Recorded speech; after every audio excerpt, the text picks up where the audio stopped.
1, 2, 3. Scoop that.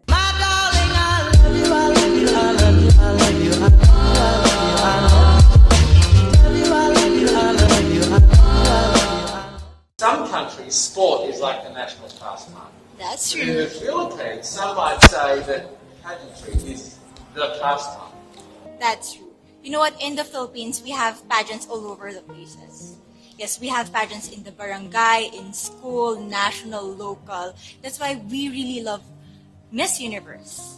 It's like it's giving pride and putting the Philippines back on the pedestal. That's why there's an added pressure as a candidate coming from a pageant-loving country.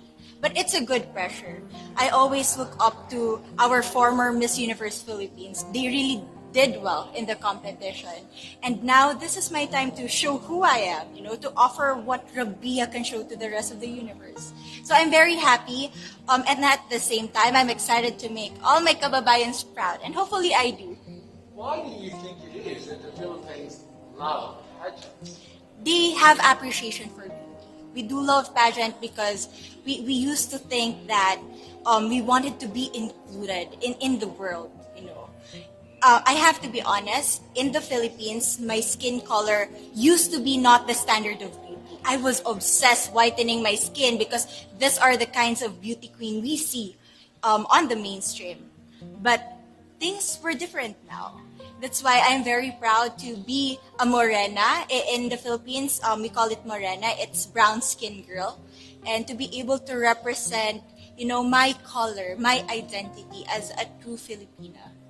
Tell me about your journey to being crowned Miss Philippines. In a world that, in a country I should say, that loves pageants. That must have been a very intense process. Tell me about, your journey to being Miss Philippines. Well, my journey was graceful. You know what? I started to be a dark horse.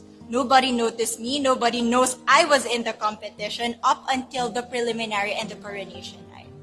And when I won, I received different comments. Of course, there were people who didn't expect me to do well, who think that I cheated. That's why I need to redeem myself in Miss Universe. I really need to do well in this competition. And the thing is, I love pressure. I love criticism. I get better every day with that. You tell me I cannot do that, I turn to you and I'm going to say that, no, I can do it for myself. So how does it feel then to be on the global stage? How do you feel to be here in this moment, right now? It's crazy, but I'm overwhelmed with the support, not just from the Filipino community, but also from Thailand, Latin countries who do appreciate me as a candidate, as a person. It motivates me that I am beautiful. I can offer so much in this world. And when somebody believes in you, it gives you that extra energy to really do well and perform well. Do you have a sense with the girls, all of the girls competing, you're competing, but is there a sense of camaraderie with all of the girls? Is there a real spirit to, sort of motivate each other to do better? You know what? I have a different idea about Miss Universe. I thought it's going to be very competitive, in a healthy way, well, of course. But now I can see every girl helping each other, from fixing those hairs, from trying to zip up those outfits. It speaks of the closeness and the kind of camaraderie that we want to have. The goal of Miss Universe is not just to crown one girl, but also to build a genuine and long-lasting friendships among us. Would you say within the Miss Universe world, the contestants, is there a sisterhood? Are you sisters?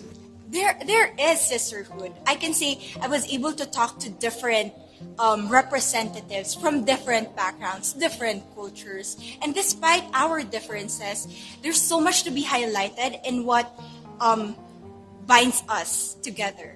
And that is because we want to empower women. We want to have our advocacies. We want to speak for the things that we love. And that's a celebration of women and the beauty that we have.